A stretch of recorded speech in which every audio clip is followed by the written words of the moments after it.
The 2025 NBA trade deadline changed everything as we knew it for many teams in the NBA, the most notable team being the Phoenix Suns, although they didn't really make a massive trade.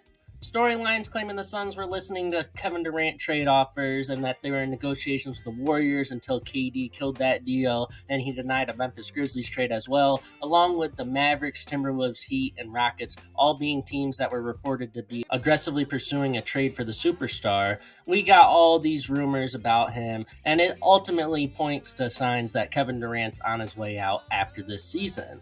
One team that came up in the rumors, though, has the best chance of getting him by far, and it just so happens to be the first team the future Hall of Famer played for, the Oklahoma City Thunder. There is no question about the regular season dominance of this young Thunder team right now. However, they are unproven at the moment, and the questions come from the inconsistency on offense outside of their MVP SGA. Questions are circulating around their youth and the lack of a true playoff-proven veteran presence on the team. One thing is for sure, though. Every single question about the Oklahoma City Thunder can be fixed by adding Kevin Durant, the two-time Finals MVP who is the model of consistency, averaging 27, 6, and 4 in his age 36 season, while shooting 53% from the field and 40% from three. Also worth noting, these are essentially his career averages too. He is not slowing down, and there is no doubt in the mind of any what level of production you will get from a healthy Kevin Durant. And with him being a quality defensive player as well, it isn't really a question to think about when asking if Kevin Durant to the Thunder would be a perfect match for the team. Last year we were talking about Lauri Markkanen potentially being the player that OKC got, but they refrained from making the deal, and they were sent home in the second round of the playoffs as the 1 seed. Right now the Thunder seem to be on a coast to a conference finals appearance and even a finals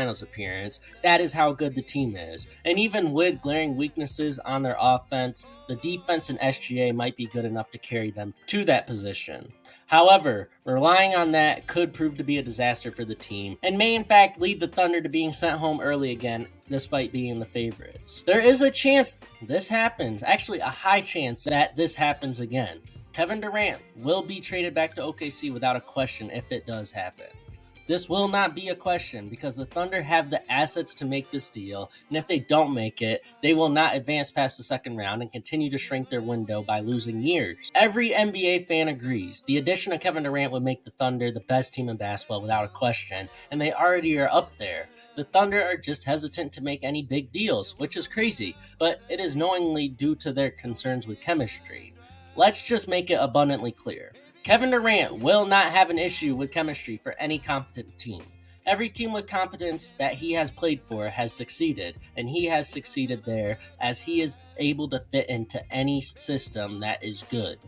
Adding Kevin Durant to OKC will not have any negative impacts on the team, as KD, more than anything, is willing to win basketball games. And if KD does not need to dominate in order to win a game, he will not try to. And if he is needed to, he will take the game over. Kevin Durant as a second option, or at least playing alongside a superstar level point guard on a championship level team, is not going to be an issue for him. Literally every time he's been successful, Kevin Durant has been in that type of situation. And everything the Thunder have an issue with currently and can be detrimental to them, and the reason they go home early will be corrected in a Kevin Durant trade. So if OKC is smart, a loss prior to the conference finals for a consecutive year, or even a conference finals loss, the Oklahoma City Thunder will go out and acquire Kevin Durant in the offseason, especially if KD is willing to return.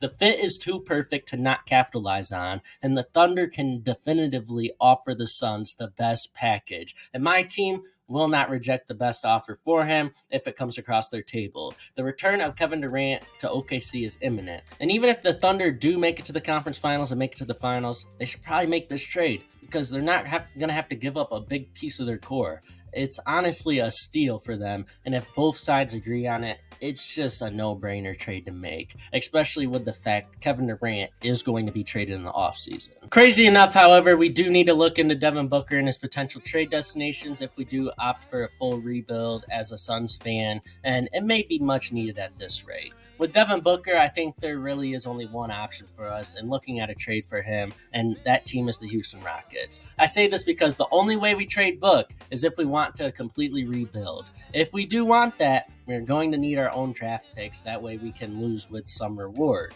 Houston will give us every pick that is our own, plus another 1 or 2 for our superstar shooting guard that is 28 years old, that will have 3 more years under contract at the absolute minimum after this season. In return, we need to look at the players we would take on in the offseason from the deal, and it is pretty hard to avoid the fact that the Suns would most likely receive Fred VanVleet and a young wing. My preference as a Suns fan for the young wing would be Jabari Smith or Cam Whitmore, maybe even both in any deal. Just like Kevin Durant to OKC, it makes too much sense for everyone involved. Devin Booker to the Rockets is the deal that needs to be made for the Suns. The Rockets want him, they have all the assets the Suns need to rebuild, and he is the final piece to the Rockets puzzle. I mean, the Rockets right now, they've had a great year. They're listed as contenders. I personally think they're pretenders right now, but adding Devin Booker would take them to the next level. Since their defense isn't going anywhere, it's really just the fact they cannot shoot the basketball and they don't have a true one option on offense.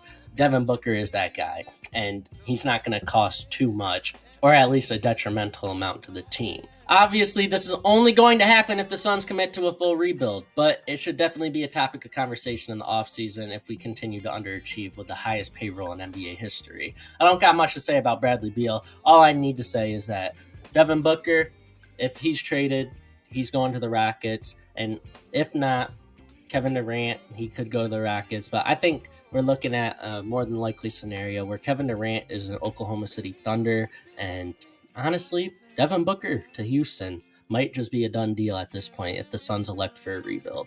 And I would not be upset about it as a Suns fan. This is my weekly recap. So I saw some things this week that I want to discuss surrounding the Cavs, Mavs, and Timberwolves, starting in Cleveland. If it isn't obvious by now, I think we need to start looking at Evan Mobley as their most important player to their success. When Mobley is playing, the Cavs look completely different, especially when he is dominating. The team's dominance as a whole changes dramatically when he is playing well compared to when he is playing at a lesser level than what we have seen the majority of the year. In wins, Evan Mobley is averaging 20 points, 9 rebounds, 3 assists on 59, 42, and 75 shooting splits. In the 8 losses he has played in this year, 13 points, 8 rebounds, 2 assists on 47, 15, 76 shooting splits. Clearly a major difference in production, and it clearly shows how important his impact on the team's winning is.